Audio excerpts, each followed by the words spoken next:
All right, how we doing, everybody? Welcome back to the channel. Now, if you're an MMA fan, which we all are, there's no fights this weekend. There is no fights this weekend, and one story is still dominating the world of mixed martial arts. You go online, you see it everywhere. It's all the talk is about Francis Ngannou.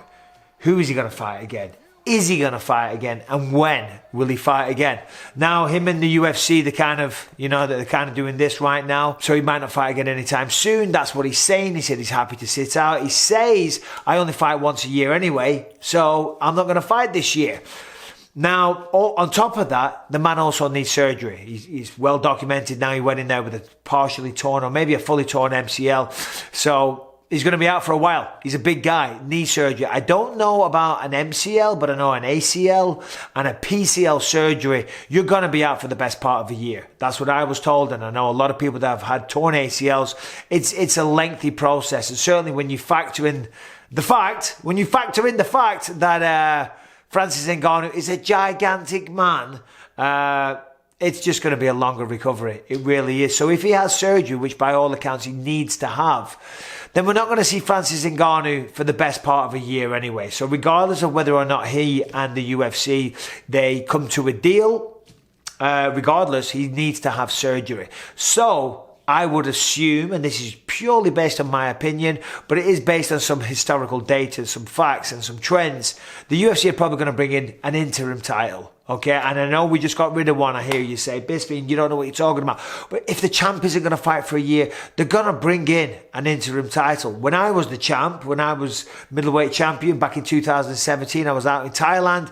Dana offered me a fight. I sent him a screenshot of my two legs. One of them was regular size. The other one was out here. And his response was, holy shit, I needed surgery. He said, okay, well, we're going to have to do an interim belt. I said, no problem. It is what it is. That just means we have a number one contender. So that's why we saw the fight between Yoel and Robert Whittaker. Okay, as I say, that's what they do. It's been done in the past. When Randy Couture was the champion, they brought in an interim champ back then as well. And yeah, we've seen it many times. We just saw it. It was Cyril Gane. Him and Derek Lewis, they fought for the interim title. So who is going to be that guy? Who is going to fight? Well, we know Stipe Miocic is out there. And if you haven't seen my video on the best UFC heavyweights of all time, I put him in as number one. If you haven't seen that, go check that out. Stipe Miocic defended the belt more than anybody, 3 times. That is the most in history. Also has claim to a rubber match with Francis Ngannou. In many ways, he should be the next fight anyway. So Stipe Miocic is out there. He's the best heavyweight of all time. He deserves a rubber match with Francis Ngannou. So he should be 50% of that interim title fight matchup. By the way, Stipe is just one of the nicest guys. He's a fireman still. And he's out there. He's not on social media. He's not talking shit. So he doesn't, when he's not fighting, people kind of forget about Stipe when they really shouldn't. Just because he wasn't out there Saturday night talking shit about all the heavyweights on Twitter doesn't mean that he doesn't lay claim to, fighting for that interim belt or fighting for the actual belt if and when that happens. Now, I already just made an alludement? Is that even a word? I don't think so. But I alluded to somebody on Twitter Saturday night. That's Jon Jones, as we know. The greatest of all time, right? Now, I know that fucking people roll their eyes at that sometimes. Some people say, yeah, he is, because of the drugs, because of the failed test and all the rest of it.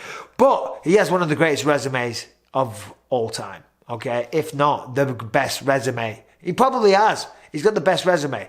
And he's coming up to heavyweight. He's talked about it a lot and yada, yada, yada. But at some point, he's got to fight because he's in his prime, okay? And he hasn't fought for 2 years. His last fight, 2 years. Was it Dominic Reyes or Thiago Santos? I forget which one it was, but they were his last 2 fights.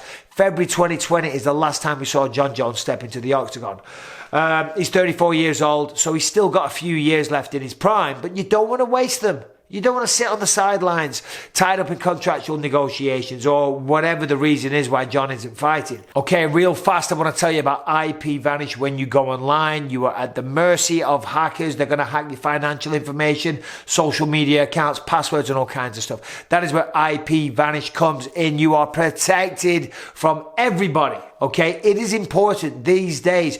All of your personal information is on your computer, and there are hackers out there, okay? Plus also, if you're traveling the world or wherever you are, you don't have full unrestricted access to everything on the internet. With IP Vanish, you do. That is a fact. You are protected, you are safe, and you have full access. Go to ipvanish.com/Bisping or click the link in the episode description down below.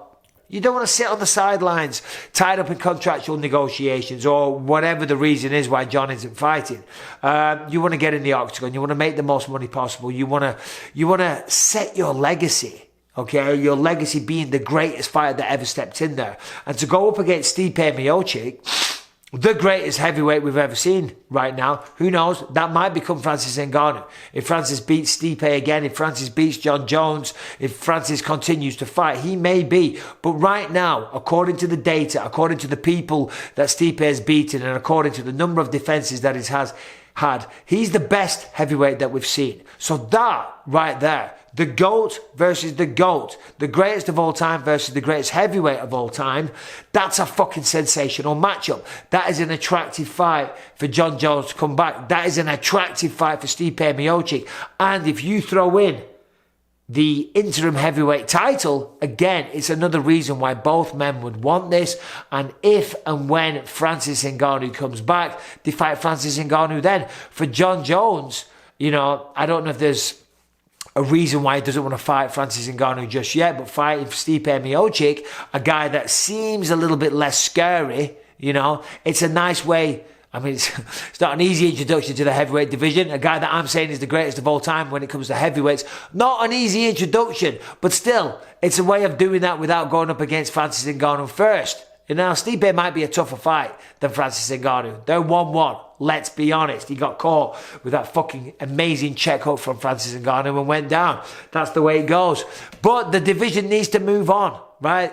Simple as that. If Francis is going to be out an MCL tear, it's probably going to be about a year. Let's be honest. I tore my PCL. I was told if they did surgery, which wouldn't work or may not work, I was going to be out for a year. ACL tears, it's about 9 months. Call that a year. Okay, Francis Ngannou's a very, very big man, right? I don't know this for a fact, but one would assume bigger guys, heavier weight, more wear and tear, more strain on the leg. It's probably going to be about a year. Even if the UFC and Francis Ngannou struck a deal anytime soon, he still needs surgery. So Francis is going to be out for a while. So there has to be an interim title, in my opinion. And generally, this is what we see. This is what we do. My choice for that is Francis Ngannou versus Jon Jones, the heavyweight GOAT, versus potentially the GOAT. It ticks all the boxes. It keeps the division moving on. And we finally get to see Jon Jones come back to the fucking octagon. We get Stipe Miocic in a fight of the magnitude that he deserves. Stipe doesn't want to come back, no disrespect, to fight guys like Tom Aspinall and Chris Dawkins and people like that. He's one of the best. He wants to fight Francis, or he needs a big, massive fight. And I'm telling you what, that would be a box office smash. Jon Jones versus Stipe Miocic, right? What a fight.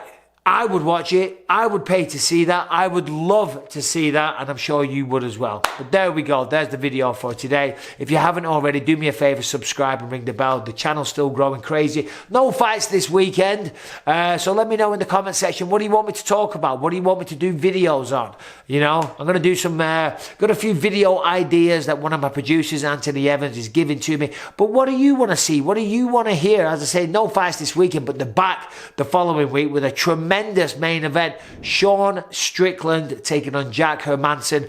I'll be calling the fight on that one. That one's fucking sensational. What a great fight that is. But yeah, let me know, guys. What do you want me to talk about? What do you want to see some videos on? I appreciate all the love and support. And remember, subscribe and ring the bell if you haven't. Have a great day, everyone.